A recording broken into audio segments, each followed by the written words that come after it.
ইসরায়েলের কথায় ইরানের পারমাণবিক কাঠামোতে যুক্তরাষ্ট্রের হামলার পর থেকে যেন ইরান ট্রাম্পের আর কোনো কথাই যেন কানে তুলছে না।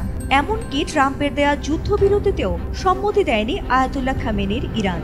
হামলার পর আত্মমর্যাদা সম্পন্ন মুসলিম দেশ ইরান যুক্তরাষ্ট্রের সঙ্গে সব আলোচনা থেকে সরে আসে। তবে যুদ্ধবিরতির পর এখন আবারও ইরানকে আলোচনার টেবিলে ফেরাতে মরিয়া যুক্তরাষ্ট্র। এমনকি ইরানকে রাজি করাতে একের পর এক লোভনীয় প্রস্তাব দিয়েই যাচ্ছে যুক্তরাষ্ট্র। সংবাদ মাধ্যম CNN শুক্রবার এক প্রতিবেদনে এ তথ্য জানিয়েছে।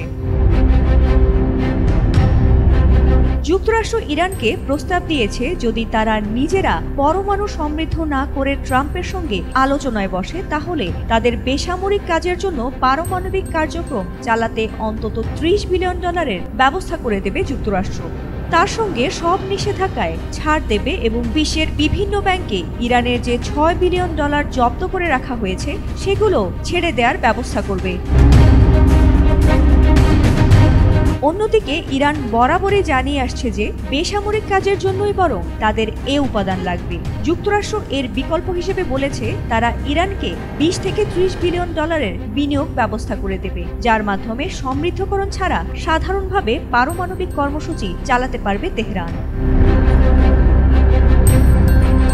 এসব শর্তাবলী নিয়ে গত কয়েকদিন ধরে যুক্তরাষ্ট্র ও ইরানের মধ্যে মূলত কাতারের মধ্যস্থতায় আলোচনা চলছে। একটি সূত্র জানায়, এ সপ্তাহের শুরুতে ইসরায়েল ও ইরানের মধ্যে যুদ্ধবিরতি কার্যকরের নেপথ্যেও কাতার মুখ্য ভূমিকা রেখেছে। তবে ট্রাম্প প্রশাসনের আশা, গত 2 সপ্তাহের ঘটনা প্রবাহের পর ইরান এখন যুক্তরাষ্ট্রের শর্তে রাজি হতে পারে, পাশাপাশি পারমাণবিক অস্ত্র তৈরির দিকে এগিয়ে যাওয়ার প্রচেষ্টা থেকেও সরে আসতে পারে। এদিকে ইরান যুক্তরাষ্ট্রের সঙ্গে আলোচনায় বসতে যাচ্ছে বলে মার্কিন প্রেসিডেন্ট ডোনাল্ড ট্রাম্পের এমন দাবি নাকচ করেছেন ইরানের পররাষ্ট্রমন্ত্রী Abbas Araghchi.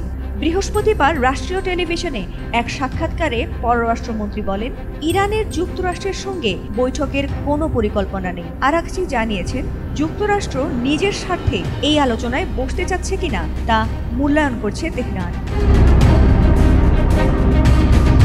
Fatima Sultana, ATN Bangla.